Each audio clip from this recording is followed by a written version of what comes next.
अस्सलाम वालेकुम जी। Next topic है जी सैंपल वार्पिंग एंड साइजिंग कि किस तरह से सैंपल साइजिंग मशीन को यूज़ किया जाता है। देन उसके बाद सैंपल वार्पिंग करते हैं और उस वार्प बीम के ज़रिए हम सैंपल वीविंग मशीन के ऊपर अपना सैंपल फैब्रिक बनाते हैं। ठीक है जी।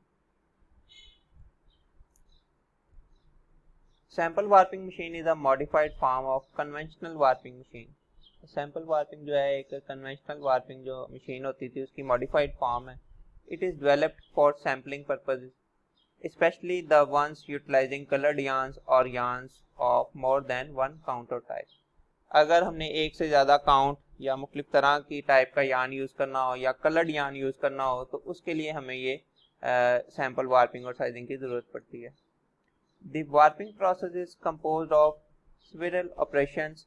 इसमें काफ़ी ज़्यादा ऑपरेशंस होते हैं। It winds up a limited thread length and place them on the warping width with spiral bands of different colors to get the color variants of the fabric। तो इसमें होता क्या है जी कि ये एक specific amount of thread length जो है वो लेता है और उसकी वार्पिंग करता है और एक स्पेसिफिक विड्थ में उसकी वार्पिंग करता है। ठीक है। इसमें डिफरेंट कलर्स होते हैं और उनके वेरिएंट्स होते हैं। रिपीट मुख्तलिफ तरह की होती है कलर की। तो ये हमने जब सैंपल के पर्पस के तौर पे हमने फैब्रिक बनाना हो तो इसको इस तरह से यूज़ किया जाता है। The objectives of sample warping are preparation of samples for research। छोटे पैमाने पे हम रिसर्च के लिए सैंपल्स को तैयार कर लें और उसके लिए सैंपल वार्पिंग और साइजिंग मशीन यूज़ होती है। अगर तो हम फुल प्रोडक्शन स्केल वाली मशीन्स यूज़ करेंगे तो हमारी वेस्टेजेस काफ़ी ज़्यादा ज़ाया होंगे, वेस्टेजेस काफ़ी होंगी। नंबर 2, हमारे रिसोर्सेज काफ़ी ज़्यादा यूटिलाइज होंगे। तो रिसर्च जब करनी हो, लैब के तौर पे प्रैक्टिस करनी हो, कोई सैंपल तैयार करना हो तो हम ये सैंपल वार्पिंग और साइजिंग यूज़ करते हैं। नंबर 2 है जी to get the variant colours in fabric. Different colours अगर फैब्रिक में यूज़ करने हो, ठीक है, उसका इफेक्ट चेक करना हो तो हम ये यूज़ करते हैं।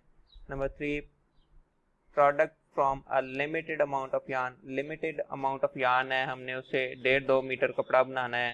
ठीक है जी। तो उसके लिए हम ये यूज़ करेंगे। To save time by working fast. Time बचता है, जाहिर सी बात है, इससे रिसोर्सेज बचते हैं आपके। रिडक्शन इन लेबर कॉस्ट, और आपकी लेबर कॉस्ट में भी बचत आती है। ये वार्पिंग सैंपल वार्पिंग मशीन है। ये छोटा सा ये बीम लगा हुआ है।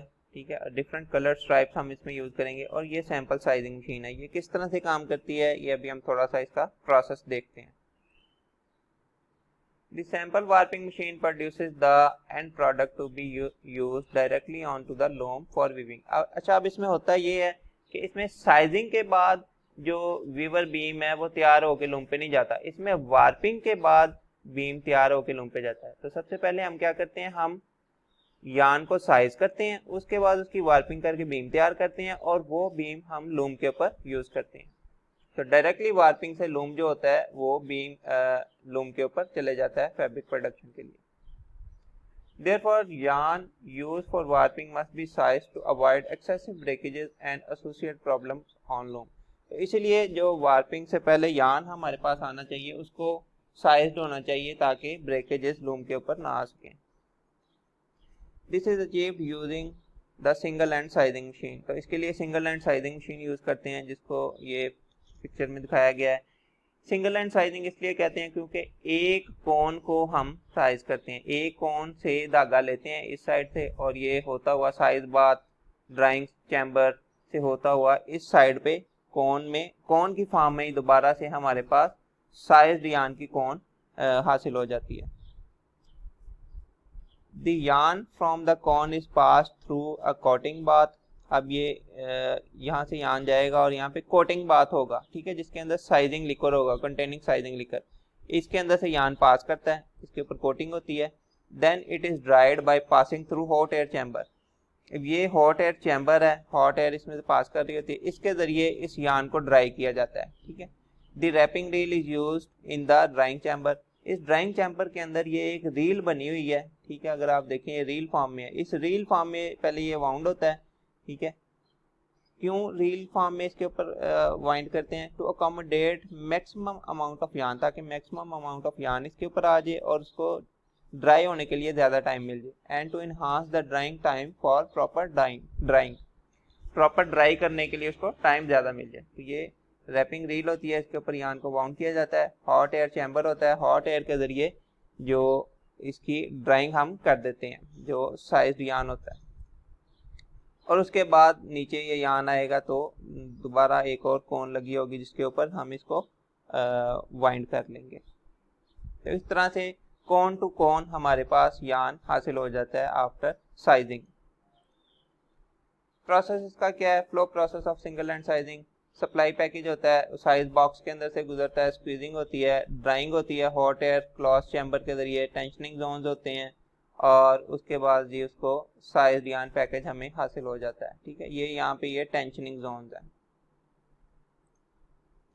इसी तरह अगर हम कहें flow process of sample weaving, क्या होता है कि सैंपल, ये मैंने शुरू में जैसे जिक्र किया कि इसमें सबसे पहले सिंगल एंड साइजिंग होती है, देन वार्पिंग होगी, उसके बाद ड्राइंग इन, और उसके बाद लूमिंग या फैब्रिक प्रोडक्शन, ठीक है।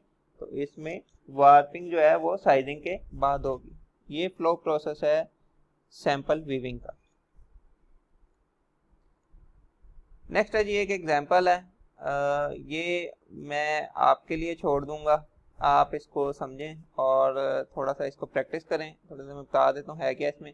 Suppose a yarn dyed fabric is to be produced in the following quality with 3 colors according to a given color repeat। अब ये given color repeat दी गई है, 3 कलर से yarn हमने बनाना है।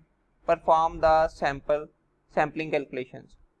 क्वालिटी है 30, 30, 80, 62, 63 इंच। कलर रिपीट है जी 37 यार्न है जी, जिसमें एक ग्रीन है और एक वाइट है, ठीक है। उसके बाद 13 यार्न आते हैं जिनमें 2 ब्राउन है और 2 वाइट है। ये टोटल हो जाएंगे 126। G is for green, W is for white and B is for brown. अच्छा, टोटल 126 कैसे हो गए? ये 37 इंटू 1 37 प्लस 37 वाइट, इनको जमा कर लें। इसके बाद 13 ज़रब 2 26, 26 ब्राउन के हो जाएंगे, और 13 ज़रब 2 26, 26 वाइट के हो जाएंगे। इन सबको जमा करेंगे तो 126 हो जाएंगे टोटल। एंड थोड़ा सा देख लेते हैं, 80 इंटू 63 इंच, 5040 टोटल एंड्स आ गए। The colours of each ends required to produce fabric are calculated as. अब हमने क्या करना है कि हमने कितने कलर्स चाहिए होंगे, ठीक है, वो हमने कैलकुलेट करना है, और कितनी उनकी लेंथ रिक्वायर्ड होगी वो भी हमने कैलकुलेट करनी है। कलर्स इन 1 रिपीट, ये एक टोटल एक रिपीट बताई गई है, ठीक है। अब एक रिपीट के अंदर कितने कलर्स हैं? 37 ग्रीन के हैं, 37 इंटू 1G, तो ये 37 ग्रीन के आ गए। 63 वाइट के हैं, 63 वाइट के कैसे हो गए ये आप गौर करें ज़रा सा, क्योंकि एक, अब रिपीट के 2 हिस्से हैं, हाफ हिस्सा ये है और हाफ हिस्सा ये, दोनों में वाइट यूज़ हुआ है, ठीक है। इसमें 37 वाइट के हैं और इसमें कितने वाइट के? 13 ज़रब 2 26 वाइट के हैं। 37 जमा 26 मैं वाइट के करूँगा तो 63 वाइट के यार्न्स आ जाएंगे इस पूरी टोटल रिपीट के अंदर, ठीक है जी। और दूसरे हिस्से में जो रिपीट का दूसरा हिस्सा है उसमें 26 ब्राउन के हैं। तो इस तरह से टोटल एक रिपीट के अंदर जिसके 2 हिस्से हैं, एक ये हिस्सा है और एक ये हिस्सा है, उसमें 37 ग्रीन के हैं, 63 वाइट के और 26 ब्राउन के धागे होंगे। टोटल कितने हो गए जी? ये 126। तो कितनी रिपीट्स बनेंगी? Number of repeats in fabric 5040 divided by 126, 40 repeats होंगी एक फैब्रिक की, ठीक है जी। अच्छा, 40 रिपीट्स होंगी इसकी टोटल। अब 40 रिपीट में वाइट यार्न कितना होगा, ग्रीन कितना होगा, ब्राउन कितना होगा, ये देखते हैं। ग्रीन 40 ज़रब 37, ठीक है जी। इसी तरह वाइट और ब्राउन निकाल लिया। थोड़ा सा ये मैं कर ही देता हूँ, क्विकली आपको बता ही देता हूँ। अच्छा, ये यार्न निकाल लिया। अब हमारे पास आया जी वाइट के आगे जी, ग्रीन के आगे जी 1480 धागे, वाइट के 2520। अब जो एक वार्पिंग का सैंपल वार्पिंग होती है ना, उसकी 2.5 मीटर लेंथ होती है, ठीक है, और उससे हम 2.5 मीटर से आगे फैब्रिक बनाते हैं। तो हमारे पास हम उसकी एक धागे की लेंथ कैसे निकालेंगे, length of a yarn is equal to number of ends into warp length into 1 plus wastage percentage. तो 5% हम वेस्टेज ले लेंगे इसमें। अब मैं सिर्फ ग्रीन का निकाल रहा हूँ, बाकियों का आप खुद निकालिएगा। Length of green yarn is equal to, हमने कितने एंड निकाले थे उसके, 40 रिपीट्स के अंदर ग्रीन के 1480 धागे थे, ठीक है जी। तो अब 1480 धागे जरा एक की कितनी लेंथ होगी, वार्प लेंथ 2.5 मीटर, ठीक है।